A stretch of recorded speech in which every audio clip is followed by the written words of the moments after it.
आज हम एक खेल खेलते हैं। इस खेल में जो रंग लिखा हुआ है उसे नहीं पढ़ना है, बल्कि यहाँ जिन रंगों में इन शब्दों को लिखा गया है उसे पढ़ना है। चलिए इस खेल की शुरुआत करते हैं। हुआ ना, देखना, अगर हरा रंग लिखा हुआ है और वह पर्पल कलर का है तो हमें पढ़ने में परेशानी होती है, और अगर पीला है और दिखने में लाल है तो उसे भी पढ़ने में परेशानी होती है। तो आखिर इन कार्यों को करता कौन है? जी हाँ, हमारा मस्तिष्क। तो आज का हमारा टॉपिक है ह्यूमन कंट्रोल एंड कोऑर्डिनेशन, यानी मानवों में नियंत्रण और समन्वय। इस टॉपिक के दो भाग है। पहला भाग है नियंत्रण यानी कंट्रोल का, और दूसरा भाग है कोऑर्डिनेशन यानी समन्वय। नियंत्रण यानी हमारे शरीर के ऊपर किस प्रकार से नियंत्रण हो, यह हमारा नियंत्रण तंत्र यानी हमारा नर्वस सिस्टम, तंत्रिका तंत्र हमारे इस पूरे कार्य को नियंत्रित करता है। और वर्ग नवम में हमने पढ़ा है कि तंत्रिका तंत्र की इकाई होती है न्यूरॉन। तो इन सभी कार्यों को नियंत्रित करने की जो बेसिक इकाई होती है वह होती है न्यूरॉन, और यही हमारे शरीर में सभी कार्यों को नियंत्रित करता है। कंट्रोल करने के लिए हमारे शरीर में मुख्य रूप से हमारे कंट्रोलिंग सिस्टम को 3 भागों में बांटा जाता है। सेंट्रल नर्वस सिस्टम यानी CNS, पेरिफेरल नर्वस सिस्टम यानी PNS, और ऑटोनोमस नर्वस सिस्टम यानी ANS। तो आज जो हम पढ़ेंगे वह है सेंट्रल नर्वस सिस्टम।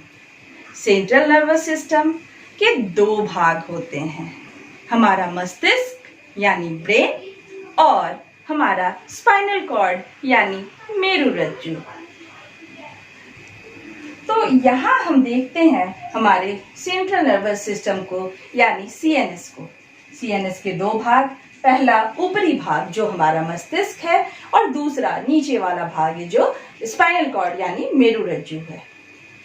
हमारा ब्रेन जो हमारे सभी कार्यों को नियंत्रित करता है वह एक ड्राई फ्रूट यानी एक मेवे के आकार का है। क्या आप बता सकते हैं किस मेवे के जैसा यह दिखने में लगता है? जी हाँ, बिल्कुल सही, यह अखरोट यानी वॉलनट के जैसा लगता है। हमारा मस्तिष्क हमारी मुट्ठियों को बांधकर अगर हम सजाएं तो काफ़ी कुछ उसकी तरह यह दिखती है। जैसे यह हमारी मुट्ठी है, और इस मुट्ठी को अगर हम इस प्रकार से सजाएं तो हमारी ब्रेन की संरचना कुछ इसी प्रकार से है। हमारा ब्रेन यानी हमारा मस्तिष्क भी 2 भागों में बटा हुआ है। यहाँ अगर हम अपने हाथ को इस प्रकार से सजा ले तो हमारा जो दाहिना हाथ है वह बाईं ओर चला गया और बायां हाथ दाहिनी ओर आ गया। ठीक इसी प्रकार हमारा मस्तिष्क भी अपने दाहिने भाग के द्वारा हमारे बाएं तरफ के अंगों को नियंत्रित करता है, जबकि बाएं हाथ के द्वारा वह दाहिने भाग को नियंत्रित करता है। अर्थात हमारा जो मस्तिष्क है वह बिल्कुल विपरीत दिशा के भागों को नियंत्रित करता है, यानी बायां भाग दाहिने भाग को और दाहिना भाग बाएं भाग को नियंत्रित करता है।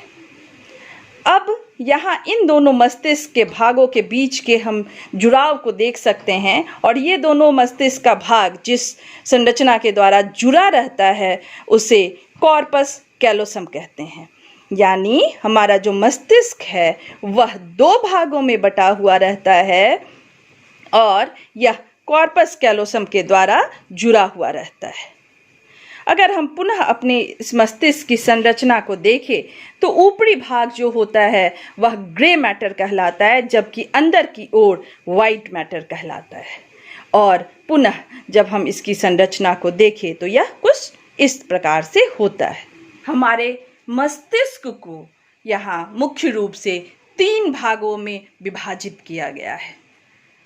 सबसे ऊपरी हिस्सा को फोर ब्रेन यानी अग्र मस्तिष्क कहते हैं, बीच वाले हिस्से को मिड ब्रेन यानी मध्य मस्तिष्क कहते हैं, वहीं निचले हिस्से को हाइंड ब्रेन यानी प्र मस्तिष्क कहते हैं। मस्तिष्क का जो सबसे ऊपरी हिस्सा होता है जिसे अग्र मस्तिष्क कहा जाता है, इसमें मुख्य रूप से 2 भाग पाए जाते हैं। पूरे मस्तिष्क का सबसे बड़ा हिस्सा यही होता है। ऊपर वाले भाग को हम सेरेब्रम कहते हैं और दूसरे भाग को डायनसेफलॉन कहते हैं। सेरेब्रम, पुनः हम एक बार देखें कि हमारी जो सेरेब्रम की संरचना होती है वह काफ़ी उसमें उतार चढ़ाव यानी अप एंड डाउन पाए जाते हैं, जिसे हम सल्सी और गायरी कहते हैं। यहाँ जितना ज़्यादा यहाँ दरारें देखने को मिलेगी उस व्यक्ति का मस्तिष्क उतना ही तेज होगा, क्योंकि मस्तिष्क न्यूरॉन्स से मिलकर बना होता है। न्यूरॉन्स ही अपने कार्यों को यहाँ संपादित करता है और मस्तिष्क में जितने ज़्यादा उतार चढ़ाव होंगे उतना ज़्यादा उसका सतही क्षेत्रफल अधिक होगा और उतने ही ज़्यादा मात्रा में न्यूरॉन्स पाए जाएंगे, जिससे कि जिस व्यक्ति में जितने ज़्यादा उतार चढ़ाव यानी सल्सी और गायरी होंगे उसका मस्तिष्क उतना ही तेज होगा। अब हम सेरेब्रम की अगर बात करें तो सेरेब्रम मस्तिष्क का सबसे बड़ा हिस्सा होता है। सेरेब्रम 2 भागों में बटा होता है जैसा कि हम देख चुके हैं, और यह ढका हुआ होता है मेनिंजाइट से। मेनिंजेस जो होता है उनके बीच में सेरिब्रो स्पाइनल फ्लूइड पाया जाता है, जो एक कुशन की भांति कार्य करता है और मस्तिष्क को प्रोटेक्ट करने का कार्य करता है। मस्तिष्क चारों ओर से खोपड़ी से घिरा हुआ रहता है। सेरेब्रम की संरचना को देखें तो यह मुख्य रूप से 4 भागों में बटा होता है। अगर हम पुनः अपनी इस संरचना को देखें और समझने की कोशिश करें तो सबसे आगे वाले जो भाग है इस भाग को फ्रंटल लोब यानी आगे का हिस्सा कहते हैं। अब यहाँ हम एक गणित को बनाने की कोशिश करें। यह गणित जितनी जल्दी जो बना पाएगा उसका फ्रंटल लोब उतना ही अधिक कार्य करेगा, अर्थात बौद्धिक और तार्किक क्षमता को फ्रंटल लोब के द्वारा कंट्रोल किया जाता है। साथ ही साथ मसल्स के नियंत्रण, यानी अगर मैं आपसे कहूं कि जल्दी से अपना दाहिना हाथ उठाएं, जो स्टूडेंट जितनी जल्दी अपना दाहिना हाथ उठाएगा उसका फ्रंटल लोब उतना ही अधिक कार्य करेगा। इसके अलावा frontal lobe attention, judgement, activity, इन सारी चीजों को भी नियंत्रित करता है। इसके बाद वाले हिस्से को अगर हम देखें तो ये वाला हिस्सा ब्रेन का, ये वाला हिस्सा पेराइटल लोब कहलाता है, यानी थोड़ा पीछे का हिस्सा पेराइटल लोब। ये आगे का फ्रंटल लोब और ये वाला हिस्सा, पीछे वाला हिस्सा पेराइटल लोब कहलाता है। पेराइटल लोब का कार्य अगर हम समझने की कोशिश करें तो फिर मैं कहूँ कि किसी को जोर से चिमटी काटना है तो जितनी जोर से यह चिमटे को काटा जाएगा वह उतना अधिक महसूस अगर होता है तो इसका मतलब आपका पेराइटल लोब सही से कार्य कर रहा है। इसका मतलब हुआ कि पैराइटल लोब सेंस और विजुअल फंक्शनिंग का कार्य करता है। इसके बाद वाले भाग को अगर हम देखें तो ये जो नीचे वाला हिस्सा होता है, ये जो नीचे वाला हिस्सा होता है, ये अंगूठे वाला हिस्सा, यह टेम्पोरल लोब होता है। टेम्पोरल लोब का कार्य होता है किसी वस्तु को, किसी आवाज़ को सुनना और उसे याद रखना। जैसे अगर मैं आपसे कहूँ कि श्याम अपनी माँ के लिए बाजार से सब्जी लाने गया है। अब इसे सुनकर आप कितनी जल्दी और कितनी देर तक याद रख पाते हैं, इसका निर्धारण आपका टेम्पोरल लोब करेगा।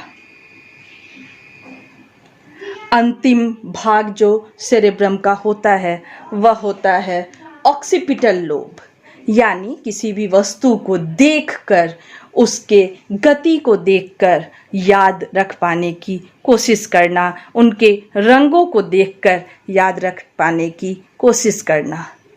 यहाँ हम देखेंगे कि अगर यहाँ हमने 5 शब्दों को जल्दी से अपने स्क्रीन के ऊपर गुजारा। अब इन शब्दों को कितनी जल्दी और कितनी देर तक आप देखने के बाद याद रख पाते हैं, यह कार्य आपका ऑक्सीपिटल लोब करता है। तो इस प्रकार आज हमने सेरेब्रम के विभिन्न हिस्सों को कार्य करते कि सेरेब्रम तार्किक क्षमताओं को, सोचने समझने की शक्ति को, याद रखने की शक्ति को, किसी चीज को रिस्पॉन्स करने की शक्ति को, इन सभी चीजों को देखने, सुनने, समझने, जानने और आज जो मैं समझा रही हूँ उसको याद रखने की कैपेसिटी को यहाँ सेरेब्रम के द्वारा नियंत्रित किया जाता है। सेरेब्रम जो हमारे मस्तिष्क का सबसे बड़ा हिस्सा होता है। अग्र मस्तिष्क का अगला हिस्सा होता है डायनसेफ्लॉन। डायनसेफ्लॉन हमारे अंदर भूख, प्यास, इन सभी चीजों को नियंत्रित करता है। अग्र मस्तिष्क के बाद दूसरा हिस्सा होता है मध्य मस्तिष्क। मध्य मस्तिष्क काफी छोटा हिस्सा होता है। ब्रेन सेरेब्रम के नीचे यह पाया जाता है और यह मुख्य रूप से ऑक्सीपिटल लोब इसके अंदर उपस्थित रहता है, यानी हमारे देखने की क्षमता जो होती है वह इसी के द्वारा नियंत्रित होती है। बहुत ही छोटा सा यह भाग होता है।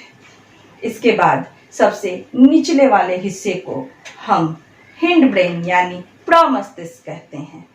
इसके 3 भाग होते हैं, सेरेबेलम, पोन्स और मेडुला ऑब्लिंगाटा।